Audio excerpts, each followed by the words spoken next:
Hello my fellow chatterers and book lovers, and anyone else who's popped in because you're curious about what this is or you have got a bit lost.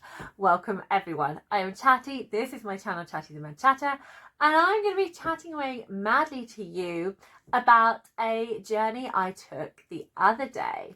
So what is more fun than reading on a train and going book shopping? Going book shopping with a load of other booktubers.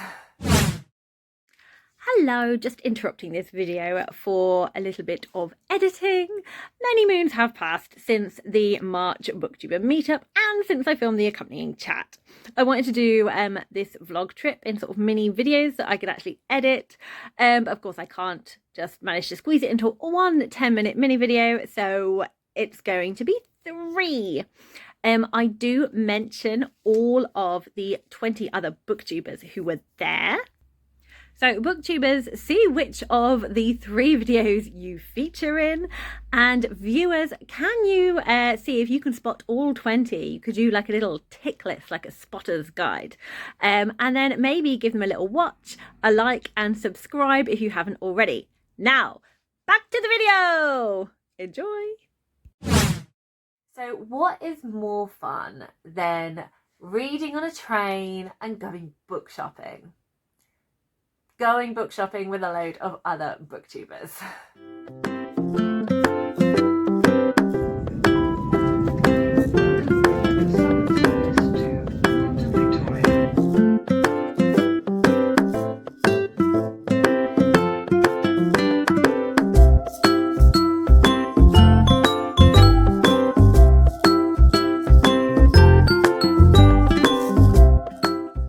So I managed to meet up with Emily and Charlie before we met up with everyone else. I joined them at Clapham and I was coming down the stairs to see where they were. I think we were trying to work out which platform to meet, and I saw 2 pairs of legs and this head bend down and sort of look up, and I was like, oh, there's Charlie. And it was so lovely to see them again. Emily I have been speaking to a lot since then.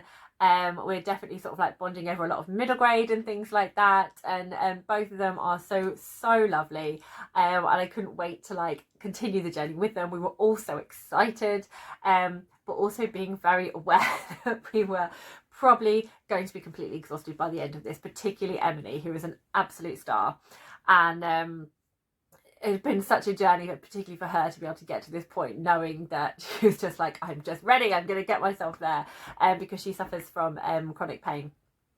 So I got to meet them, we travelled on the tube, and then we also met up with Jen, who is one of Charlie's book besties.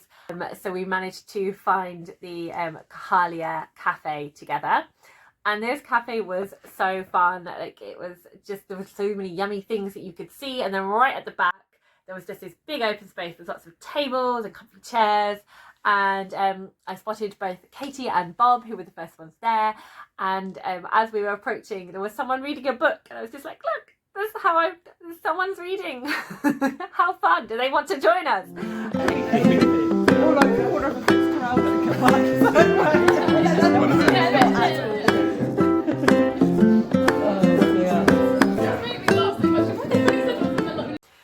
Massive thanks to Katie for organising this. I don't know how she does it, but she's done a wonderful kind of organised itinerary of where we were hoping to head. She'd coordinated everyone, kept everyone up to date. She'd managed to book somewhere for us all to have lunch and kind of work out places where there was going to be enough space for all of us. It was just incredible. It was also really exciting speaking to Katie as well, because her second book is being published and she just received the book cover. So there was a lot of excited chat about all of that, and it was really fun to kind of hear a real life author talking about their real life publishing journey. So that was really fun. I'm really excited for her, and I hope the book does really well.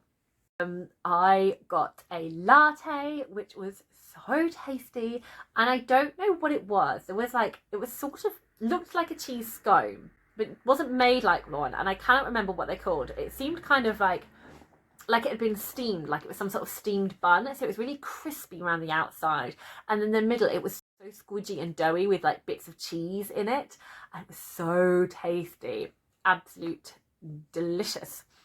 And the chai latte was also very yummy. So it's really nice to like see people coming in and being able to greet people. So Sarah I had never met before, but I just think it's amazing that she was able to just fit this trip in on her journey to London anyway. So it was really nice to meet her. So she definitely won the furthest travelled, all the way from America. I had a really nice chat with Kristen and also with Charlotte, who I hadn't spoken to as much on the previous one. So it was really nice to kind of find out a little bit more about them and their reading tastes and what they were hoping to do on the shopping trip. So one of the things we love to talk about as booktubers is, what are our book buying plans for this trip? Now, some people had certain things they were looking for, so it was really fun talking about everyone's things. Some people just like, we'll see what happens. Others had got like specific titles that they were like, if I come across it, I would get it.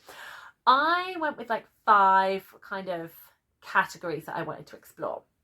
So I wanted to find a classic. I've got some classics on my list that I would like to own a nice copy of and try them, trying to read more classics. I wanted to read a non-fiction. So again, I've got some non-fiction things on my list. I would like to own another, because I always reach for the fiction. I don't necessarily always reach for the non-fiction. So I would like, and I definitely want my collection to grow. So there are definitely ones that I wanted to get. I then wanted to get a book to help me continue series. I'd quite like to just find a book that I wasn't looking for.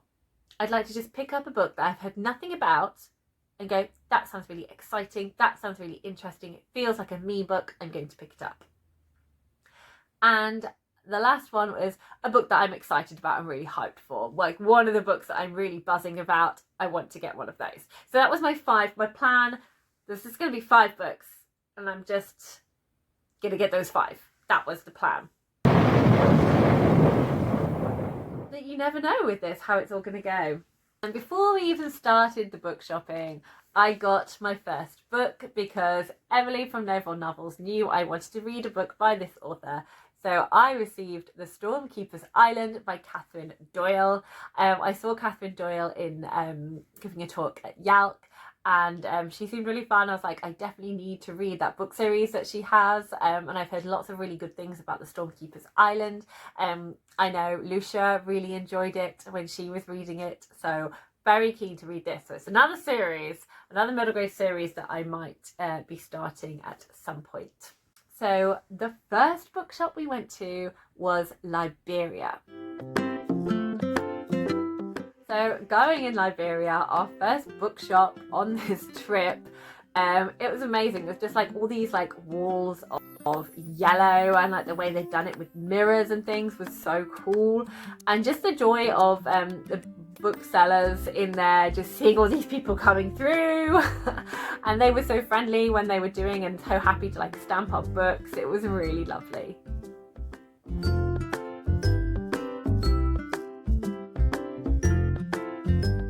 And I did make some purchases right from the get-go in the Liberia shop. We all got very excited about getting the independent bookshops paper bags with the name on it. And I went in and suddenly there was a book that just jumped into my hands.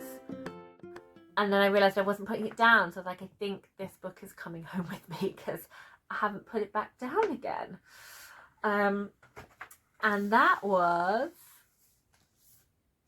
The Principle of Moments by Esme Jinkiem Pearson. First of all, this cover, we've got such strong colours on here. We've got reds and purples and pinks and oranges. Yes, it's sunset colours. I really love sunset colours. It's very exciting. Right in the middle, we've got this amazing kind of like golden planet that kind of seems to be disintegrating from sort of like the top and the bottom. We have the same planet sort of on the back there in this gold foiling. We've got the sunset colours down the spine. And here we've got two, who I presume are two protagonists on the front there. I am not sure which, who exactly the protagonists are, but reading the premise about this book, had me so excited. We've got time travel. We've got suppression and a dictatorship.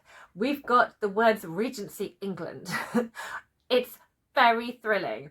I am very hyped about this. I just think the premise sounds so exciting. I want to read more sci-fi. I want to read more sci-fi. It's by a Black author. So we've got Black representation in here. And I just think it sounds really good. So this book was on my, I'm excited about these new releases, but I didn't have it on my pre-order because it was more of a wild card. Like, I don't know, I've not read from this author before.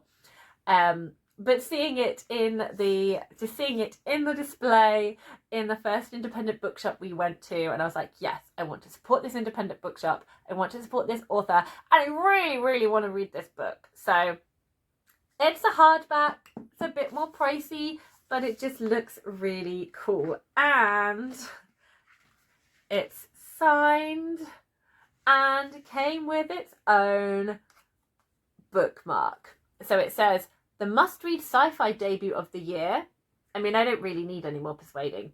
And it says, defeat the tyrant, save the galaxy.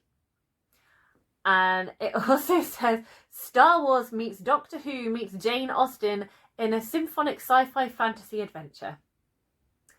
So there we go, that's that one. And they did also do the Liberia stamp in the book as well. They weren't going to do it because there was a signed one. I was like, could you just do it on a different page so I've got it stamped by the bookshop. So I was very, very, very excited by this. So already I've got my hyped book. So I got my one book from that bookshop and I was like, okay, I'm pretty sure this is the book I'm getting.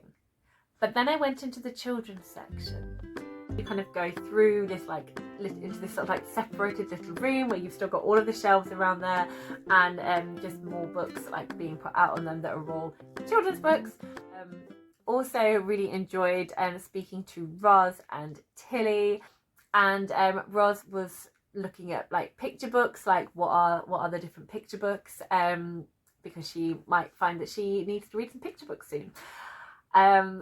And so Jack was talking to her and I was talking to her about different picture books that we enjoyed. So that was really lovely.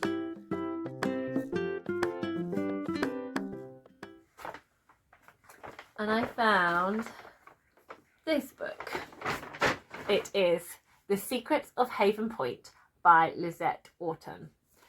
So this book, oh, I've also got Liberia bookmark in this one. So it says, a bookshop by second home. And The Secrets of Haven Point is one I got out the library, started reading, really enjoyed, and it just didn't feel like the right time. And I was like, that's fun, because I'm definitely either going to get it out the library again or buy myself a copy. And I've been thinking about it a lot and was pretty sure, it was in my head that if I saw it, it was probably going to be the one I was going to buy. So when I saw it in the independent store, in this lovely children's section, I couldn't not pick it up. Especially because Emily was telling us that she's going to be doing the Spoonies Readathon again this year, and she's got a group read book, which is The Secrets of Haven Point. So perfect. I am saving this book for May for Emily's Spoonie Readathon, and I'll be reading it. And here we have the stamp for the secondhand bookshop there. Not secondhand bookshop. A bookshop by second home. There we go. I really like the fact that the stamp in the book. It's just fun. So there we go. I am one bookshop in, 3 books in my bag. Whoops. To be continued. How many books will there be? Click for the next one.